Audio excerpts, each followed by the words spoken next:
Bonjour à tous et bienvenue sur la chaîne Foot Savoir. Cette vidéo est sponsorisée par Audible, numéro 1 des applications de livres audio et de création audio. Si cela vous intéresse, restez jusqu'à la fin de la vidéo pour en savoir plus. Véritable coup de foudre ou simple coup de cœur, la découverte de l'âme sœur provoque systématiquement une incontrôlable accélération de notre rythme cardiaque. À tel point que notre cœur se met bien souvent à battre la chamade.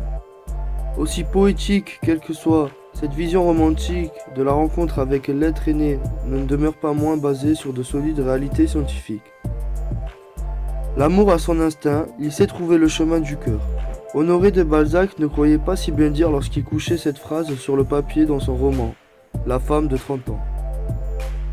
Le cœur est en effet la destination privilégiée d'une molécule bien connue des amateurs de sensations fortes, l'adrénaline. Comme l'explique le docteur Reinigald Ashow, maître de conférence à l'hôpital universitaire Thomas Jefferson de Philadelphie aux États-Unis, quand vous apercevez votre bien-aimé et que votre cœur se met à battre à 100 à l'heure, c'est à cause d'une montée d'adrénaline. Lorsque les regards des deux âmes sœurs se croisent, un mécanisme irrépressible se met en place au sein de l'organisme des deux tourtereaux. Le cerveau envoie dans un premier temps des signaux aux glandes surrénales, des organes situés, comme leur nom l'indique, juste au-dessus des reins. Responsable notamment de la gestion du stress, c'est avant tout leur partie interne, la modulus surrénale, qui assure la sécrétion d'adrénaline.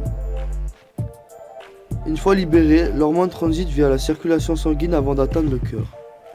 S'ensuit alors une accélération du rythme cardiaque comparable à celle d'une séance de course à pied avec certes quelques bénéfices en moins sur la santé, comme le souligne le docteur Reinigald Ashow.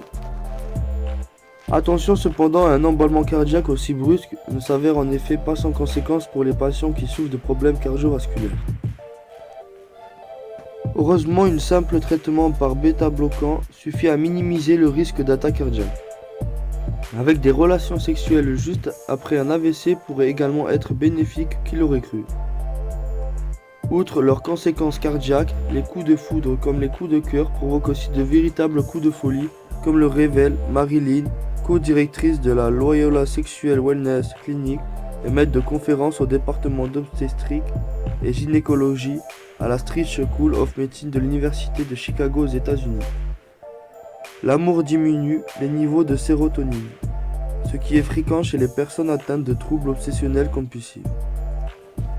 La chute des concentrations de ce neurotransmetteur, qui aide notamment à réguler l'humeur, expliquerait ainsi le véritable passion mutuelle qui naît entre les deux amants.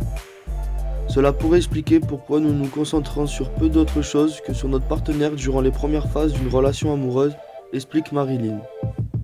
En gros, l'amour nous rend aveugles mais aussi complètement accros. Merci d'avoir visionné cette vidéo jusqu'à la fin.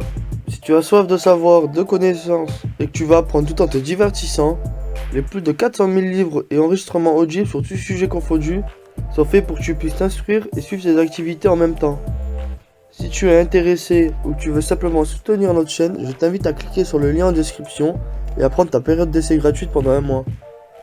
N'oublie pas de t'abonner à la chaîne et de laisser un like si tu as appris des choses ou que tu as aimé nos explications, ainsi qu'activer la cloche pour être tenu au courant de nos prochaines sorties de vidéos.